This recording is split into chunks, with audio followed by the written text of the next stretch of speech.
Hi friends, my name is Lakshmi. Welcome to Lithisha world. ఈరోజు simple and tasty recipe చూపించబోతున్నానండి. ఇంట్లో dosa batter ఉంటే ఇలా ట్రై చేయండి. ఎక్కువగా ఆయిల్ కూడా ఉండదు. First onions medium size cut చేసుకుని పక్కన పెట్టుకోండి. ఈ రెసిపీకి ఆనియన్సే చాలా టేస్ట్ ఇస్తుంది. ఈ రెసిపీతో పాటు ఒక సింపుల్ పల్లీ చట్నీ కూడా చూపించకపోతున్నానండి. ఈ రెండు కాంబినేషన్ సూపర్గా ఉంటుంది. తర్వాత పచ్చిమిర్చి కూడా చిన్న చిన్న పీసెస్గా కట్ చేసుకుని పక్కన పెట్టుకోండి. మీకు ఎంత స్పైసీ కావాలనుకుంటున్నారో అంత తగినట్టు పచ్చిమిర్చిని కట్ చేసుకుని పక్కన పెట్టుకోండి. తర్వాత క్యారెట్ని తురుము తీసుకుని పక్కన పెట్టుకోవాలి. క్యారెట్ హెల్త్కి మంచిది కాబట్టి నేను క్యారెట్ కూడా తీసుకున్నానండి. తర్వాత ఒక గిన్నెలోకి దోశ బ్యాటర్ తీసుకుని దాంట్లోకి మనం గ్రేట్ చేసుకున్న క్యారెట్ అలాగే ఆనియన్స్ కూడా తీసుకోవాలి. అలాగే ఇంట్లో కొత్తిమీర ఉంటే కొత్తిమీరను కూడా సన్నగా కట్ చేసుకుని కొత్తిమీర వేసుకోండి. కరివేపాకు ఉంటే కరివేపాకు కూడా వేసుకోవచ్చు. తర్వాత ఒక స్పూన్ ఉప్పు, ఒక స్పూన్ జీలకర్ర ఎన్ని వేసుకుని బాగా మిక్స్ చేసుకుని ఒక 5 మినిట్స్ పక్కన పెట్టుకోవాలి. తర్వాత ఈ బ్యాటర్లోకి మనం తాలింపు ప్రిపేర్ చేసుకోవాలండి. తాలింపు అనేది ఈ రెసిపీకి చాలా టేస్ట్ని ఇస్తుంది.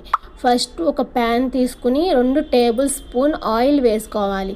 తర్వాత ఎండుమిర్చి, ఆవాలు, జీలకర్ర, పసుపు, మినపప్పు ఇవన్నీ వేసుకుని ఫ్రై చేసుకోవాలి.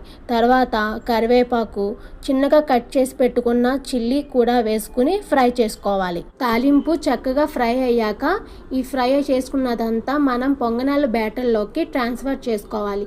ట్రాన్స్ఫర్ చేసుకున్నాక మొత్తం మిక్స్ అయ్యేలాగా కలుపుకోవాలి. అంతా బాగా మిక్స్ చేశాక బ్యాటర్ ఏమన్నా థిక్గా అనిపించినప్పుడు కొంచెం వాటర్ వేసుకుని బ్యాటర్ని కొంచెం లూజ్గా చేసుకోవాలి.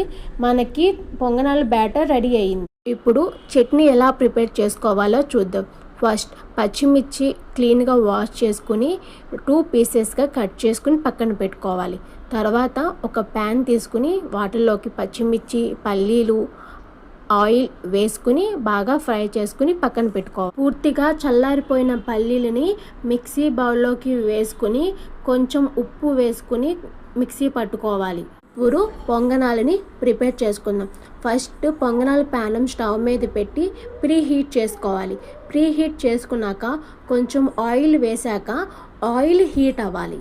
హీట్ అయ్యాక పొంగనాల బ్యాటర్ని కొంచెం ఆ హోల్లో వేసుకుని ఫ్రై చేసుకోవాలి.